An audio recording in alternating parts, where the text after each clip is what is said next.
আসসালামু আলাইকুম। সবাই কেমন আছেন? আশা করি যে যেখানে আছেন অনেক বেশি ভালো আছেন। আলহামদুলিল্লাহ আপনার দোয়ায় ও ভালোবাসায় আমিও ভালো আছি। এই যে বরাবরের মতো আরেকটা ভিডিও নিয়ে আসলাম আপনাদের মাঝে।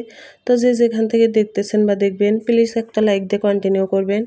আশা করি একটু হলেও আপনাদের কাছে ভালো লাগবে। আর যদি ভালো লেগে যায় তাহলে সাবস্ক্রাইব করে পাশে থাকা বেল অপশনটি অন করে রাখতে পারেন, যাতে আমি নতুন কোনো ভিডিও সাথে সাথে আপনাদের কাছে নোটিফিকেশন যায় আর আপনারা আপনার সময় সুযোগ মতো দেখে নিতে পারেন। তো এই যে সকালে উঠে রান্নাবান্না শেষ করেছি আজকে, করে রুম গোছাতে আসছি। আসলে এই রুমে আমি কাঁথার চাদরটা ধুয়ে দিছিলাম, শুকিয়ে গেছে, এখন পেরে নিতেছি। আর আমার এই ম্যাট্রেসের উপরে একটা তোশক বানাবো, তো সময় সুযোগ মতো বানিয়ে নিব।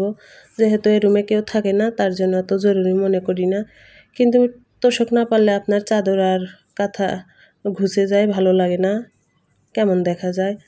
তো সময় করে বানিয়ে নিব। আসলে আমরা মধ্যবিত্ত যারা আছি চাইলেই তো সব হাতের কাছেই সব কিছু পাওয়া যায় না, একটু সময় নিয়ে বানাইতে হয়, সব কিছুই ধৈর্য ধরতে হয়। তো এই যে চাদরটা আমি ভালো করে পেরে নিলাম, আর কোলবালিশের কাভারটা আমি ধুয়ে দিয়েছি। তো কোলবালিশটা জায়গা মতো রেখে দিব। এই যে বালিশ দুইটাও আমি জায়গা মতো রেখে দিব। আসলে রুমটা গোছানো থাকলে আর সব কাজ করতে সহজ মনে হয়, ভালোও লাগে। তো আমি প্রতিদিন যেগুলো কাজ করি সেগুলোই আপনাদের সাথে শেয়ার করার চেষ্টা করি। আর যদি কাজে বা কথায় কোনো অংশে ভুল হয়ে থাকে ক্ষমা সুন্দর দৃষ্টিতে দেখবেন। আর যেগুলো ভুল হয় আমাকে একটু কমেন্টের মাধ্যমে জানাবেন, আমি নিজেকে শুধরে নেওয়ার চেষ্টা করব। যেহেতু নতুন আসছি, ভুল ত্রুটি হতেই পারে, মানুষ মাত্রই ভুল। তো এই যে কথা বলতে বলতে চাদর কাঁথা সব কিছুই আমি গুছিয়ে নিতেছি।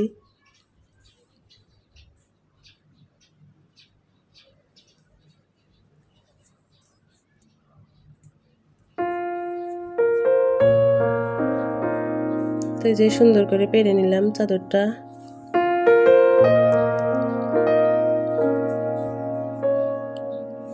এই যে র্যাকটাও আমার কাপড়গুলো গোছানো আছে, তারপরে একটু ঠিকঠাক করে নিতেছি, যেহেতু ছোট বাচ্চা আছে এসে টানাটানি করে।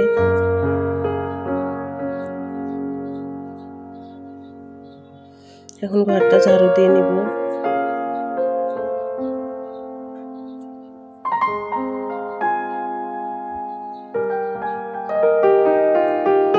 আর আজকে হাঁসের মাংস ভুনা করব। আশা করি সবাই ভিডিওটা পুরোপুরি দেখবেন।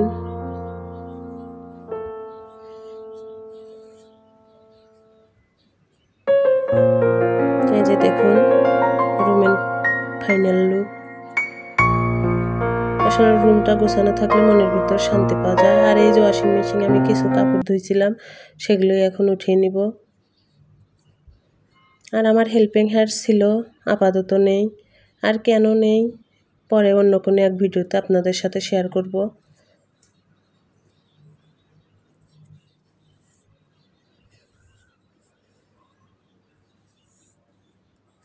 আর এই যে মেশিনটা আমি এই ওড়নাটা দিয়ে ঢেকে রাখি সব সময়।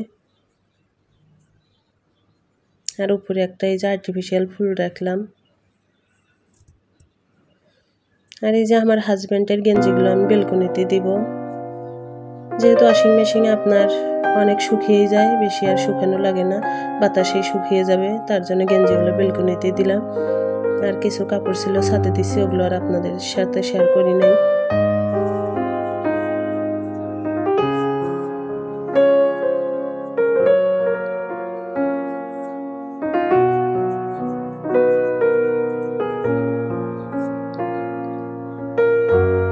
আর ভিডিও ভয়েস দেওয়ার সময় বাইরের নয়েজ গেলে প্লিজ আপুরা ক্ষমা সুন্দর দৃষ্টিতে দেখবেন। আর এই যে আমার হাজব্যান্ড কিছু বাদাম আনছিল, এগুলো কাঁচা বাদাম, এখন আমি রোদে দিয়ে শুকিয়ে রাখবো।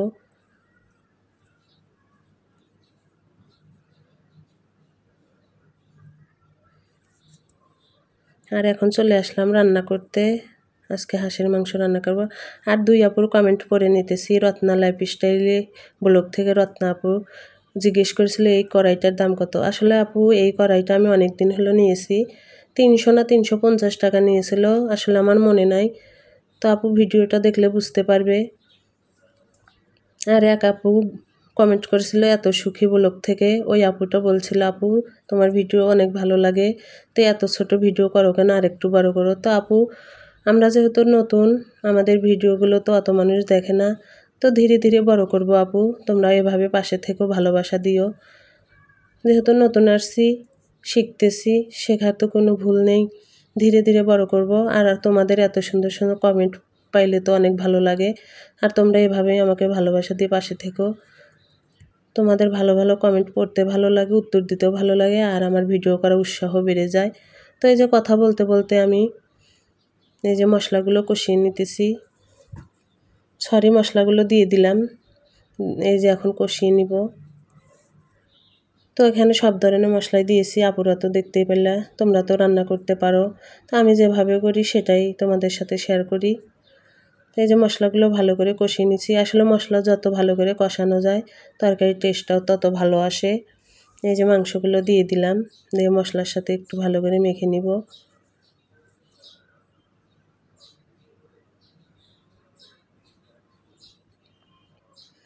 এই যে সময় নিয়ে ভালো করে মশলার সাথে আমি ভালো করে কষিয়ে নিব।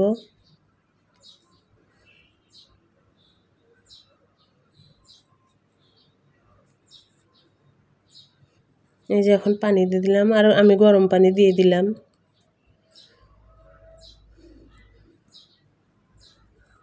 এই যে এখন ঢাকনা তুলে আবার নাড়াচাড়া করে নিতেছি, যাতে নিচে লেগে না যায়। আসলে হাঁসের মাংস অনেক শক্ত হয়, তো অনেকবার আমি ভালো করে পানি দিয়ে দিয়ে কষিয়ে নিব। তো সব কিছু তো আর ভিডিওতে করা যায় না, অনেক বড় হয়ে যাবে। তো আমার আপুরা তো রান্না করতেই পারে। এই যে আমি গরম পানি দিয়ে দিলাম, আর মাংসটা আমি ভুনো ভুনো করব। এই যে জলগুলো শুকিয়ে নিছি, আর একটু শুকিয়ে নিব। হাঁসের মাংসটা মাখামাখাই ভালো লাগে, এরকমই রাখবো। তো আমার ভিডিওটা কেমন লাগলো অবশ্যই কমেন্টে জানাবেন সবাই। আর ভুল হয়ে থাকলে অবশ্যই ক্ষমা সুন্দর দৃষ্টিতে দেখবেন আপুরা। তো সবাই ভালো থাকবেন, সুস্থ থাকবেন। আল্লাহ হাফেজ।